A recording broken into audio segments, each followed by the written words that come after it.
Hello everyone, how are you all? I hope you guys are doing well.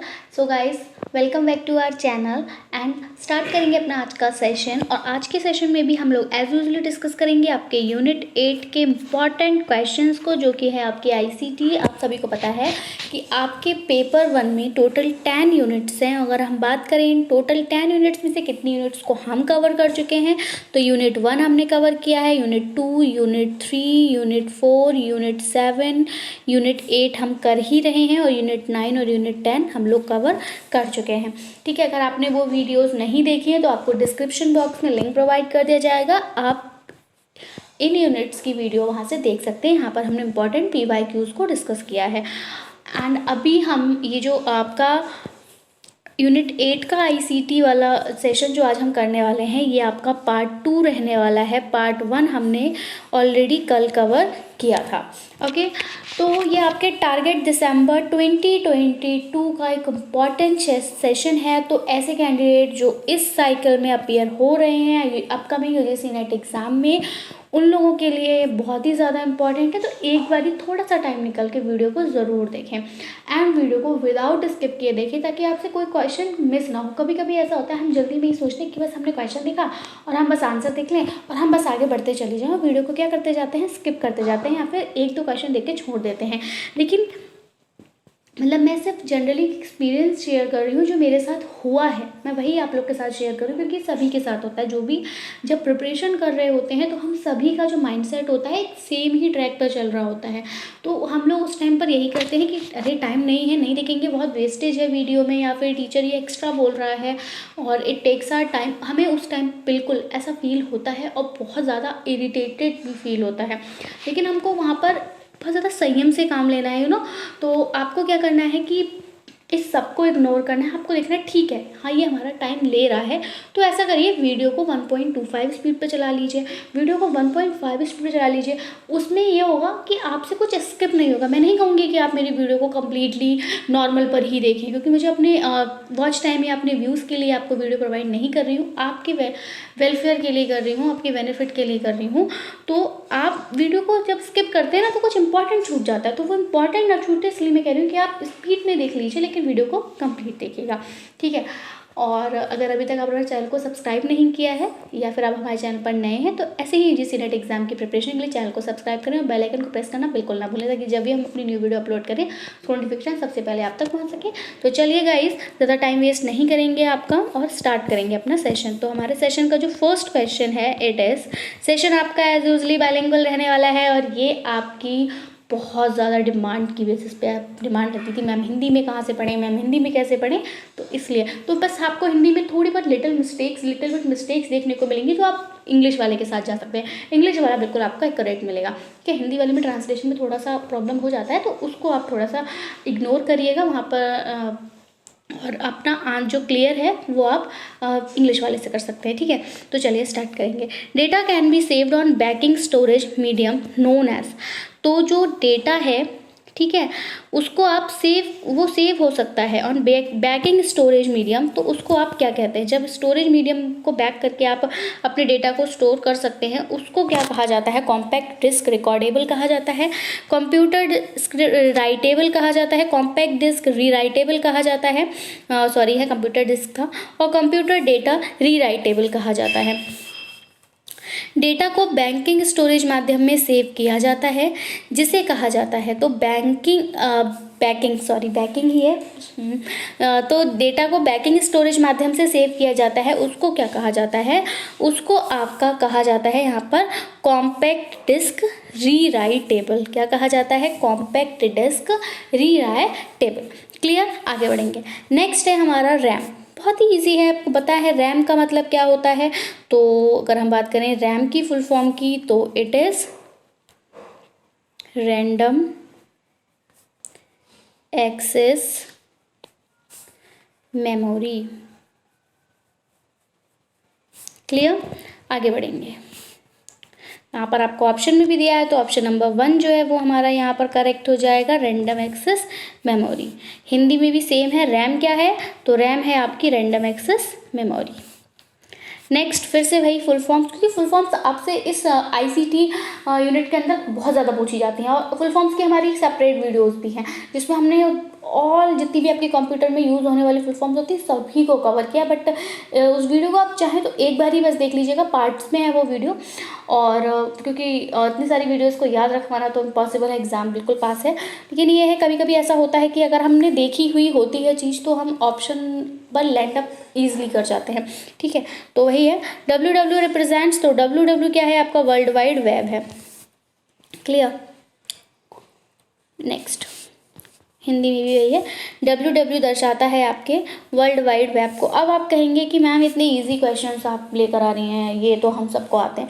बिल्कुल आते हैं, लेकिन आपका जो पेपर एग्जामिनर सेट करता है ना, वो सिर्फ आप नहीं कह सकते कि वो सिर्फ टफ क्वेश्चंस ही देता है। इजी क्वेश्चंस भी होते हैं, मॉडरेट भी होते हैं और टफ भी होते हैं। तो हर तरह के क्वेश्चंस को आपको देखने को मिलते हैं आपके एग्जामिनेशन में, ठीक है। सारे क्वेश्चन आपको वो टफ नहीं देगा और सारे क्वेश्चन आपको भी ईजी नहीं देगा। वाई, अब यहाँ पर आप इसको अलग अलग काउंट हम पढ़ेंगे। WYSI WYG describes the display of a document on a screen as it will actually print।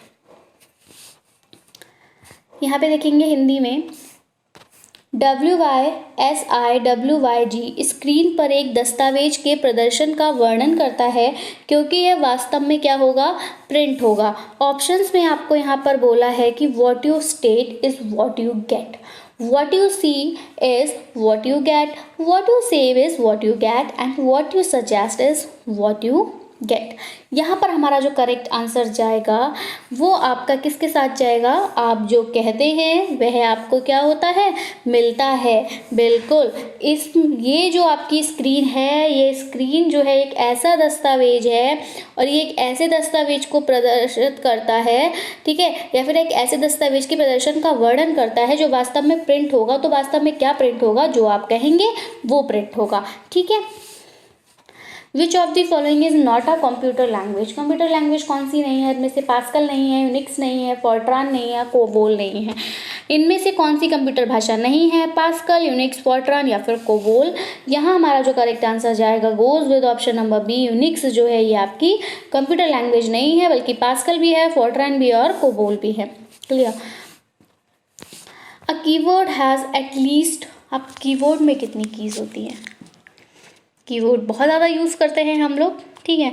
तो अब उसकी कीज़ हमें बतानी है, क्या 91 कीज़ होती हैं, 101 की होती है, या फिर 111 कीज़ होती है, 121 कीज़ होती हैं। तो एक कीबोर्ड में कम से कम कितनी कीज़ होती हैं, 91, 101, 111 एंड 121। तो यहाँ अगर हम बात करें, आपका जो करेक्ट आंसर जाएगा for this question is option number B, that is 101, ठीक है। तो 101 चाबियाँ जो है वो यहाँ पर आपको कीबोर्ड में कीज़ जो होती है वो होती हैं। चाबियाँ ट्रांसलेशन में हो गया, बट की ही आप याद रखेंगे, वहाँ चाबी नहीं कहते, हम उसे हिंदी में भी की ही बोलते हैं, ठीक है। अब नेक्स्ट है हमारा, an email address is composed of, जो ईमेल एड्रेस है वो किसके द्वारा बनता है, मतलब 2 पार्ट से मिलकर बनता है, 3 पार्ट से मिलकर बनता है, 4 पार्ट से या फिर 5 पार्ट से। हिंदी में देखेंगे, एक ईमेल पता निम्न से बना होता है, 2 भाग, 3 भाग, 4 भाग या फिर 5 भाग। तो जो हमारा ईमेल एड्रेस होता है वो बना होता है आपके 2 भाग से मिलके, ठीक है। अब हमारा नेक्स्ट क्वेश्चन है, Corel Draw is a popular. अगर आप लोगों ने अपने DCA का कोर्स किया होगा, मतलब कोई भी 1 ईयर डिप्लोमा किया होगा अपने कंप्यूटर में, तो कोरल ड्रॉ आपने वहाँ पर यूज़ किया होगा। कोरल ड्रॉ में हम लोग बेसिकली एडवर्टाइजमेंट के लिए जो आपके वो विजिटिंग कार्ड्स होते हैं वो सब बनाते हैं हम लोग, है ना। तो कोरल ड्रॉ जो है वो पॉपुलर है किस लिए, इलस्ट्रेशन प्रोग्राम के लिए, प्रोग्रामिंग लैंग्वेज के लिए, टेक्स्ट प्रोग्राम के लिए या फिर नन ऑफ द अबव के लिए। तो जैसे कि मैंने अभी आपको बताया ही कि आप वहाँ पर जैसे एडवर्टाइजमेंट के लिए विजिटिंग कार्ड्स बनाते हैं, हम लोग शादी के लिए कार्ड वगैरह भी कोरल ड्रॉ में यूज़ कर लेते हैं कोरल ड्रॉ को। तो यहाँ हमारा जो करेक्ट आंसर जाएगा, हम क्या करते हैं, इलस्ट्रेट करते हैं डेटा को, है ना। जो भी हमें एक्सप्लेनेशन देना हो रहा होता है किसी भी चीज़ से, अब आपको शादी के लिए किसी को बुलाना है तो आप क्या कर रहे हो, इलस्ट्रेट कर रहे हो ना, कि इस दिन शादी है, यहाँ शादी है। तो वही है, ये कोरल ड्रॉ है वो पॉपुलर क्या है, इलस्ट्रेशन प्रोग्राम है, क्लियर। हिंदी में देखें, कोरल ड्रॉ एक लोकप्रिय क्या है, तो ये आपका चित्रण कार्यक्रम है, क्योंकि आप उसमें कशाती के घाट की अगर हम बात करें तो वहाँ पर आप फोटोज़ लगाते हैं कि डोली जा रही है, ठीक है, दुल्हन की भीगी पलकें होंगी एंड ऑल। तो ये सब आपका क्या है, एक चित्रण कार्यक्रम, जिसको आप एक चित्र के द्वारा और टेक्स्ट के थ्रू आप जो है उसको प्रदर्शित करते हैं। Clear. Next, the counting software tally was developed by. अब टैली भी आप लोगों ने किया होगा, अलग से कोर्स किया होगा, या आप उस अगर आपने 1 ईयर डिप्लोमा किया होगा तो वहाँ उसमें भी ये होता है टैली, ठीक है। तो ये जो अकाउंटिंग सॉफ्टवेयर, इस टैली को क्या कहा जाता है, अकाउंटिंग सॉफ्टवेयर कहा जाता है, क्योंकि ये जो है वो आपके चार्टर्ड अकाउंटेंट वगैरह यूज़ करते हैं, अकाउंटेंसी में इसका यूज़ किया जाता है, ठीक है। तो अकाउंटिंग सॉफ्टवेयर जो है ये टैली, इसको किसके द्वारा डेवलप किया गया था, SCL ने किया था, TCS ने किया था, इन्फोसिस ने किया था, फिर विप्रो ने किया था। तो ये क्या है, ये तो कंपनीज हैं। और अब टैली जिसके द्वारा हमारा डेवलप हुआ है वो कौन सी है, हिंदी में भी वही आ जाएगा, लेखा सॉफ्टवेयर टैली किसके द्वारा विकसित किया गया था, HCL, TCS, इन्फोसिस या फिर विप्रो। तो यहाँ हमारा जो करेक्ट आंसर जाएगा for this question is goes with option number B, that is TCS। Clear. Next, question number 10, errors in computer program are called.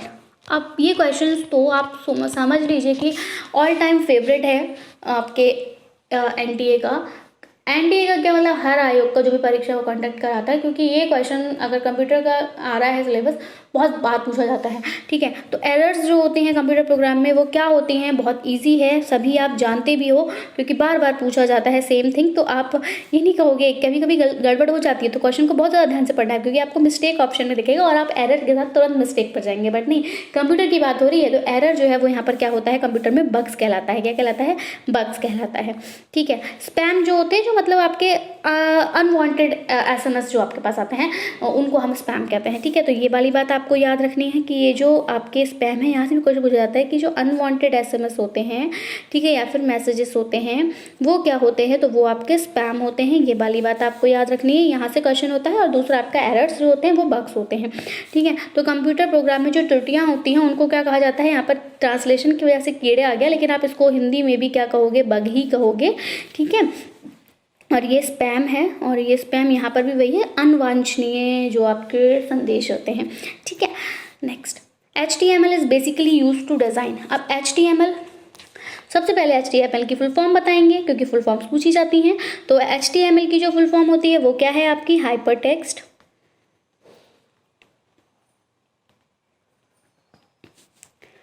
Markup language. Hyper text markup language इसकी full form होगी। और अब आपसे पूछ लिया कि ये बेसिकली जो है वो किस लिए डिज़ाइन किया गया है इसको, HTML को। तो HTML मूल रूप से डिज़ाइन करने के लिए प्रयोग किया जाता है। क्या design, web page, website, graphics, tables और फ्रेम्स। तो यहाँ हमारा जो करेक्ट आंसर जाएगा goes with option number A, that is web page को डिज़ाइन करने के लिए HTML का यूज़ किया जाता है। Question number 12 is micro processing is made for. अब जो माइक्रो प्रोसेसिंग है वो किसके लिए बनती है, तो माइक्रो प्रोसेसिंग कंप्यूटर के लिए बनती है, डिजिटल सिस्टम के लिए बनती है, कैलकुलेटर के लिए बनती है, या फिर इलेक्ट्रॉनिक गुड्स के लिए बनती है। माइक्रो प्रोसेसिंग किसके लिए बनाई गई है, कंप्यूटर, ये ऑप्शन A है, ठीक है, इस टाइप से है। A computer, B digital system, C calculator, या फिर D इलेक्ट्रॉनिक सामान। तो यहाँ हमारा जो करेक्ट आंसर जाएगा माइक्रो प्रोसेसिंग का, वो जाएगा ऑप्शन नंबर B के साथ, कि micro processing is made for digital system. Information, a combination of graphics, text, sound, video and animation is called. Information, a combination of graphics, text, sound, video and animation is called. उसको क्या कहा जाएगा, multi programme, multi facet, multimedia, multi processes.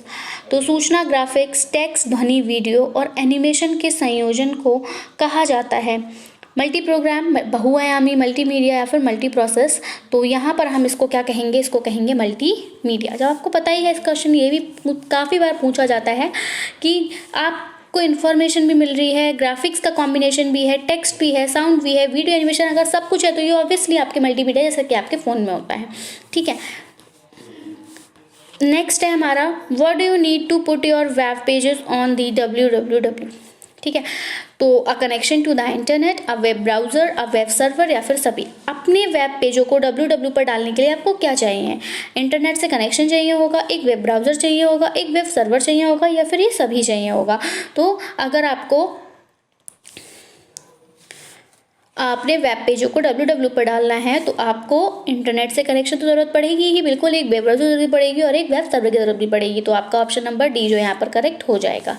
Next हमारा question number 15 है and it is which was the first company to launch mobile phone services in India. India में mobile phone services को launch करने वाली सबसे पहली जो कंपनी थी वो कौन सी थी? ESSAR था, PPL था, हचिसन था या फिर एयरटेल था। तो भारत में मोबाइल फ़ोन सेवा शुरू करने वाली पहली कंपनी कौन सी थी? SSR, PPL, हचिसन या फिर एयरटेल।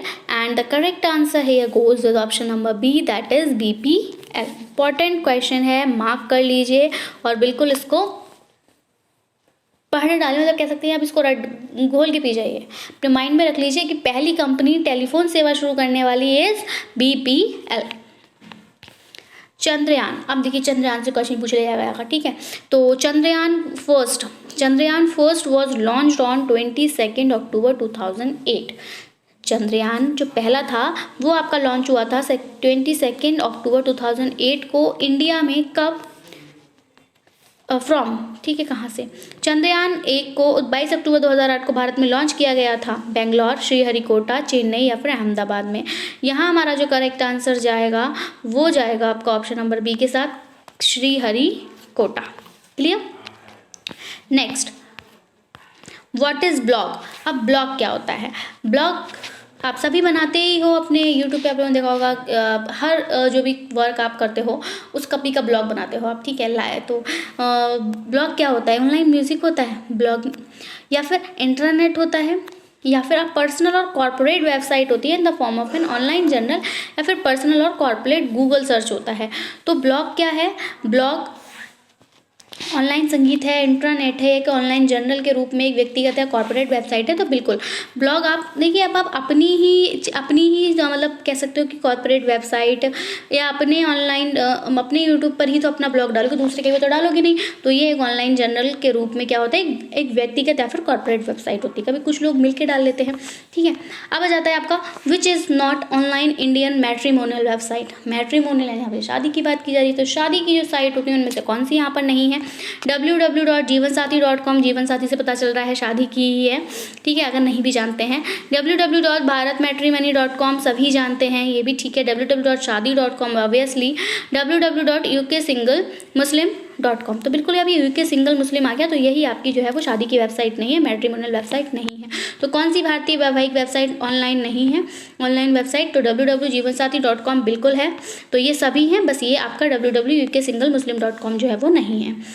नेक्स्ट है हमारा which of the following is not related to information security on the internet. Options हैं आपके data encryption, water marking, data hiding, information retrieval. निम्नलिखित में से कौन इंटरनेट पर सूचना सुरक्षा से संबंधित नहीं है? डेटा एन्क्रिप्शन, जलांकन, डेटा छुपाना या फिर सूचना पुनर्प्राप्ति। सो हेयर हमारा जो करेक्ट आंसर जाएगा goes with option number D, that is information retrieval.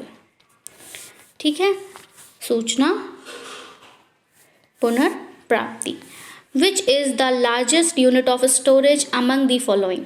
Terabyte, megabyte, kilobyte, gigabyte. आपसे पूछा है लार्जेस्ट यूनिट क्या है स्टोरेज की। तो देखिए, जब आप इनमें देखेंगे तो लार्जेस्ट यूनिट की अगर हम बात करें, इसका हम एक बार क्रम ही देख लेते हैं। जब आप कुछ नहीं करना, आपको क्या करना है, जब आपका नया जो है मतलब आपको नेट मिले, फ्रेश नेट मिले नेक्स्ट डे, जब भी मिलता है, मतलब किसी फ़ोन में 12 बजे के बाद मिलता है, किसी में 1 बजे, तो आप उस टाइम पर देखिएगा, जब आप शुरुआत में ही आपका नेट यूज़ हो रहा होता है, तो सबसे पहले जो नेट यूज़ आपने डेटा यूज़ कर लिया वो आपको किस में देखने को मिलता है? केवी में देखने को मिलता है। तो आप यहाँ से समझ जाएंगे कि केवी जो है वो क्या है, आपकी स्मॉलेस्ट है। ठीक है, स्मॉलेस्ट यूनिट है स्टोरेज की।